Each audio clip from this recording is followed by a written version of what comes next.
Guys, it's 3.5 weeks since my last update for the garden, so I'm going to give you a new one. And this is the blackberry. This is all my berries that these are 2 blueberries that came from my last place, and the rest of them were 2 of them are plants I bought at a plant sale, native plant sale. And then I bought this amazing thornless blackberry shrub, which was, if you look at my old videos, it was like, I don't know, 18 inches tall maybe when I bought it, a foot. And I didn't do anything. I didn't trim it back or anything, and it just looks absolutely gorgeous. It's already got a bunch of berries coming in, flowers and berries. So cool. It's gonna have a lot of berries on here this year because this is the 2nd year. This is a little huckleberry plant that I bought at the native plant sale. It's really tiny, but it's probably 4 times the size it was last year, and this year it's got a bunch of little buds going there, so I will get berries this year. This is one of my 2 blueberry plants that I've had for years and years, and they are just starting to develop some buds as well. This is pretty amazing. This is the Salmonberry plant. This was seriously just a twig, and I may have to post a maybe I'll post a picture at the end of this video to show you guys how tiny these were, because this is pretty crazy how much this is spread. And I came out here after winter and I'm like, oh no, weeds have taken over my salmon berries, but I'm like, nope, this is all salmonberry. It's absolutely crazy. So we're gonna walk around the corner here, and I've just planted some passport honeydew, which I never think that honeydew melon would grow well up here, but I grew a few last year, so I'm trying them this year, and now it's all sunny and warm, so we shall see. Okay, my neighbor's dog is being kind of annoying. Over here, this used to be a jasmine that was planted here, but we had that really hot summer and then a really cold winter. I'm not sure which one of them killed this jasmine, but it was just nothing, dead. We're talking DOA. But I've got 3 different types of beans here. Actually, 4 different types of beans here. We've got provider green bean, or no, 3, I'm sorry. Provider green beans. We've got some Blue Lake pole beans and royal Burgundy beans. And look at the color of these guys.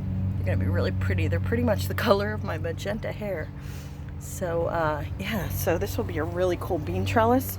Over here we've got potatoes. This is blue potatoes, which are a beautiful purple through and through, and this is red potato and Yukon Gold. And we've got some Radicchio here. I found this at, I realized this is so bad, so I did all my planting like a month before, and then I found out that right up the street at the just a few blocks away at the Skagit Fairgrounds, there's a Master Gardener plant sale every Saturday before Mother's Day.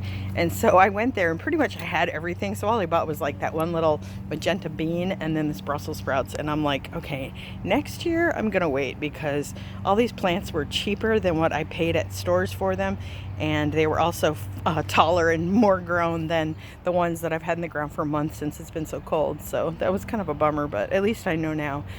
There's some more Blue Lake green beans that'll be climbing up this. This is my original windmill frame, which I told you about in the last thing. I had it break and then it fell over, and then I had to get another one. This is a cherry tomato plant, and it's doing really well. And then we go over here. My butterfly bush is just starting to show signs of life, but yeah, like I said, it's been really chilly, so it's only just starting. It's kind of behind. I just added some pretty petunias and calabrachoa to the fence. They're pretty, and they go all the way along. Then here we've got a plum tomato. My broccoli and cauliflowers are all doing amazing. They look so good. This is what they call God, now I can't think of what it's called now. A blooming? No. Oh gosh, I'll have to remember. Sprouting broccoli.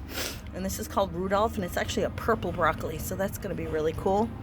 I'm not sure about these other ones. I know I've got purple, I've got orange, I've got purple broccoli, purple cauliflower, and orange cauliflower in here, and they're all kind of mixed together. So we'll see. This is my garlic I planted in the fall, and it is almost ready. It's looking really great. These are radishes that I just planted 3 days ago, and they're already starting to sprout, which I am so excited about. And these are watermelon radish. They look like a watermelon on the inside, and I'm gonna take my homemade, homegrown cauliflower and radishes and some carrots and garlic, and I'm gonna make I think it's called escabeche. It's basically a pickled vegetable mix that they serve at a lot of Mexican restaurants, so I'm gonna make some of that. It sounds really yummy. These are my lettuce planters. There's some beets in here too, and again, not a whole lot happened because of the cold, so I've had to kind of replant some of these guys too. But yeah, there's some new ones here, but these guys are finally starting to grow a bit, so glad I didn't pay a lot for them because that would have been a waste.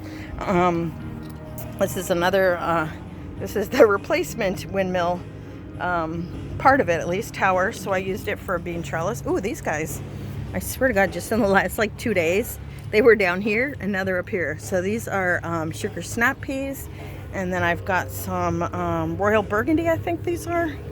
No, royalty purple pod. And these are, what's cool is look at the stems. The stems are purple, the flowers are purple, and the beans are purple. But then once you cook the beans, and inside the beans are green. So that's kind of interesting. So these are doing really well, and I'm excited that I have this nice, cool, sturdy trellis. These are some beets. This is more cauliflower and broccoli. Another tomato. These are some green, yellow, and red onions. My strawberry patch, oh my gosh, look at it. It is so amazing. I realized last year I used some berry fertilizer on it, but I used berry fertilizer that's meant for blueberries and blackberries and that kind of berries, and I'm wondering if maybe the shrubberry fertilizer is different from strawberry fertilizer, because I used it on here thinking I was doing the right thing, and it didn't. I produced, I swear to God, I think it was 3 strawberries the entire year, and meanwhile there are just a gazillion on here now, and I've done absolutely nothing. I didn't even thin this out. I didn't even pull out like dead stuff. I just left it alone, and it is like so full of berries. It's insane. And then the other weird thing I did last year, and it's so funny because I pride myself in being such a knowledgeable organic gardener, but I guess I don't know much about organic fertilizers. So this is this beautiful lilac shrub out front, and it smells, oh, it smells so good. And you just walk by, and especially if it's a little breezy, I can smell it. It wafts right in the living room window. But last year I put this organic fertilizer around the base of it, and then it never grew a single bud. And I was even asking the landlord, I'm like, does it just like not flower? Is it every couple of years? Is it new? And so I did nothing this year, and look at it. Isn't that funny? I mean, like, they're even down on the ground. I mean, this is just crazy. I'm like, okay, I don't know everything about gardening. Isn't that funny? But let's go over here, and I will show you more cauliflower and broccoli. And this, there was a perennial in this corner here, but it was not that attractive, and then the flowers didn't last very long, and so I just got up there with my shovel and dug it out, and now I have all this space. I've got 14 cauliflower and broccoli, and there are, again, the purple and the orange cauliflower and regular broccoli, and plus there are some, I think, some white cauliflower in here as well. And then over here I have one little Carnival Squash that I had bought last year. I bought one out at Shrub Farms, and so I harvest some of the seeds from them and I put them in my freezer, and one of them so far has sprouted, so I'm gonna try that in my garden. And these are they kind of look like acorn squash, but they're green and yellow stripes, so that should be interesting looking. And I just got these cute little guys. And then I moved my flamingos that were by the porch steps. I moved them here, and I moved the sun plaque from the back. Oh, and the kitties have a new window perch, which can't really see, but it's right up there, and there's another one here, so they can look out the window. And it's cute because the little neighbor kids said last night, they came by and they said that your cat was watching us all the way from the house. We saw her watching her head move and follow us. But anyway, I hope you guys are planting and enjoying the great weather that we're finally getting up here in the Northwest, or wherever you are. And happy planting, and get planting some yummy food to eat, because it's a lot of fun.